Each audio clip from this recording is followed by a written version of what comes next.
So Nordhaus goes on to articulate that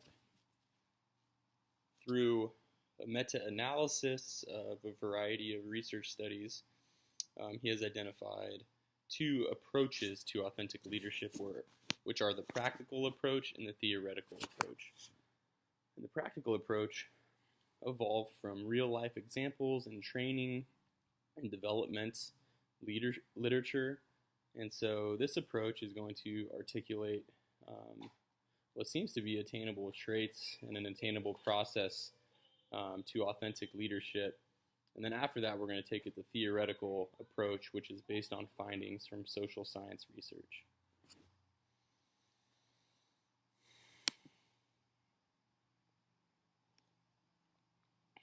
So in the practical approach, Nordhaus provides a model from Bill George's authentic leadership approach.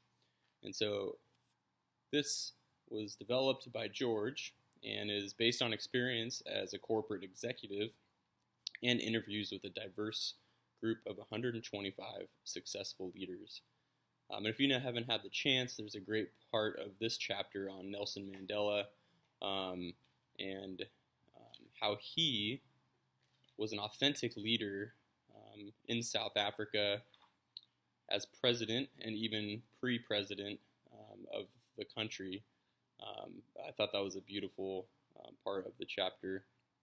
And so in the model provided by George, there are authentic leadership characteristics, and then they're called dimensions, and then related characteristic to those dimensions. So if you take a look at the model, around the inner part of the circle, you have purpose, values, relationships, self-discipline, and heart.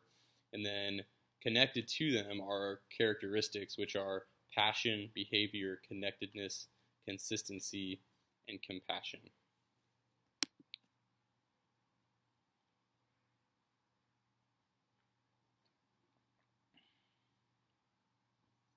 So Nordhaus, as it relates to theoretical approach, says there is a theory of authentic leadership is emerging in social science literature.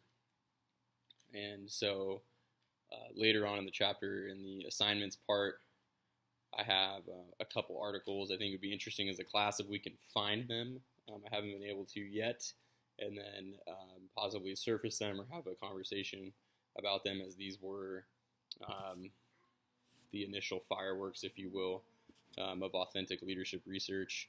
And so in the theoretical approach, I would just like to read a definition from Wallumbwa again, which says, authentic leadership is a pattern of leader behavior that draws upon and promotes both positive psychological capacities and a positive ethical climate to foster greater self-awareness, an internalized moral perspective, balanced processing of information, and relational transparency on the part of leaders working with followers, fostering positive self-development. That's a lot, and Nordhaus even says so. It is a lot, but provides the pieces for the model that you'll see here in figure 9.2. So components of authentic leadership, Wallumbwa and Associates, 2008.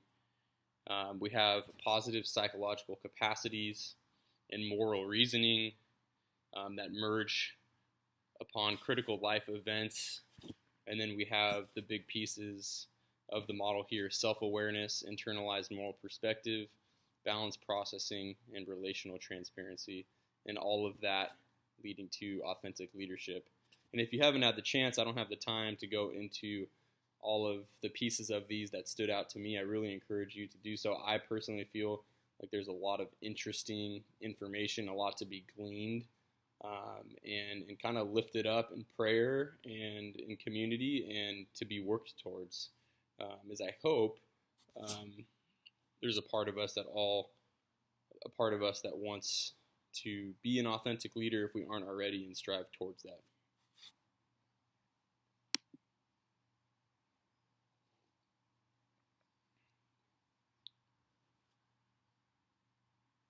Factors that influence authentic leadership.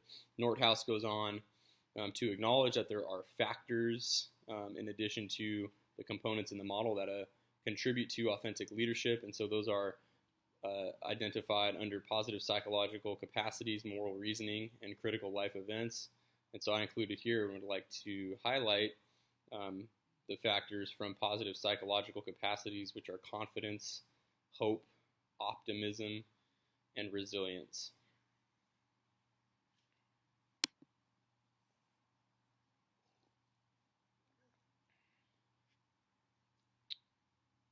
Observations from real life. Katura Kennedy was my executive director at Micah Community Development Corporation for a couple years. And as I was reading through this chapter and was aware that we were to include an observation from real life, she stood out to me. And just reflecting upon her leadership, I think for a variety of reasons, I had an idea of what a leader was in my mind, and she completely shattered that paradigm and helped me see leadership from a different perspective. I think one of the main moments that has stuck with me is just her ability to humbly come to our team in times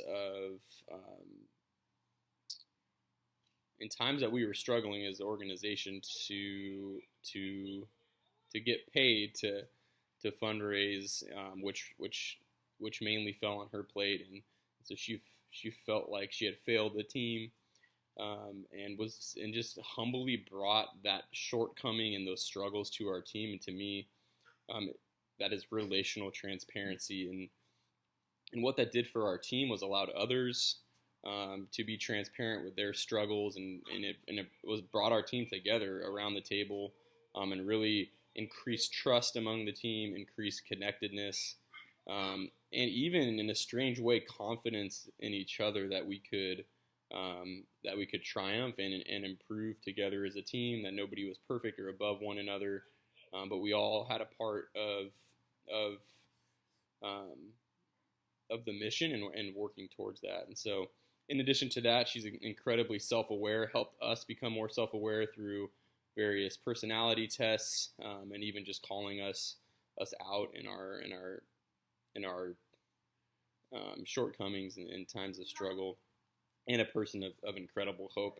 Amidst the struggles, she always found her hope in the Lord and remained positive and optimistic through all of it.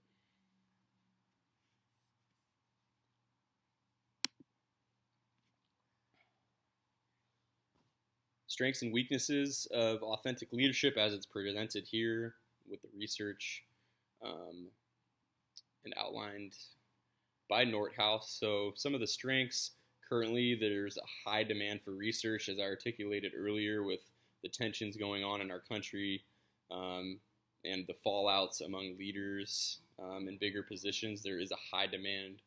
The time is ripe for research on authentic leadership. The moral component, depending on who you are, can be seen as a strength. It's process-based, which to me means it's attainable. If you look at it from the developmental perspective, it's something that can be attained and theoretically by anyone. And then it can be measured. So there is an instrument. It's the Authentic Leadership Questionnaire, developed by Avolio, 2009, and Wallumbwa, 2008. Some weaknesses: currently, because it is new, there is a lack of research. The moral component is incomplete, and there is few data on outcomes. As it is articulated with the model, is there an actual connection to, for example, higher work production or achievement or attainment of mission?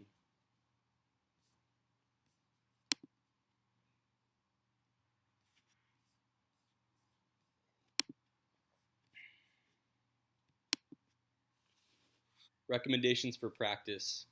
Self-awareness is what stood out to me.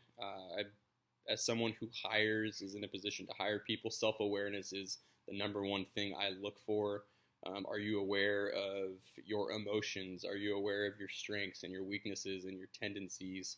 And in addition to the awareness of them, are you able to work with them, take a look at them, step outside yourself, and make wise and humble decisions? So I listed a few tests here that I recommend taking to get to know yourself a little bit better, so you can become more self-aware and work towards authentic leadership. I encourage taking them in community, a small group of people, going through the results together, highlighting what stood out, what you agree with, what you disagree with, what you want to work towards, what you found interesting, insightful, etc., and having a conversation about those things in a small group, and then report back to each other weekly on observations of yourself.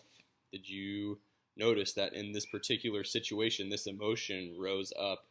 Or you noticed that, you know what, I was really in the zone today in class or at work, and I felt like I was really like working with this strength. So I encourage that for practice. And then relational transparency. This, for me personally, is very hard to just be completely transparent with the good, the bad, and the ugly of yourself. And I think that takes humility and honesty to do that. So I encourage that for you and for myself, for our class.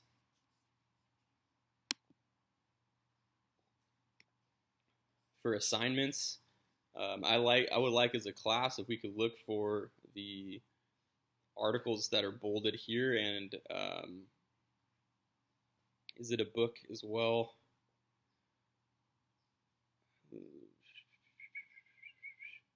These are articles. Okay, that's what I thought. For some reason, I just had a change of mind thinking one of them was a book. So as a class, if we can look for these articles, I've searched them and haven't had any luck. So I don't know, Professor, if you have them already or access to them. I think it'd be interesting to surface them, as they were the first articles, as Nordhaus says, that came out after the leadership conference on authentic leadership, and have really spurred on this movement of authentic leadership research.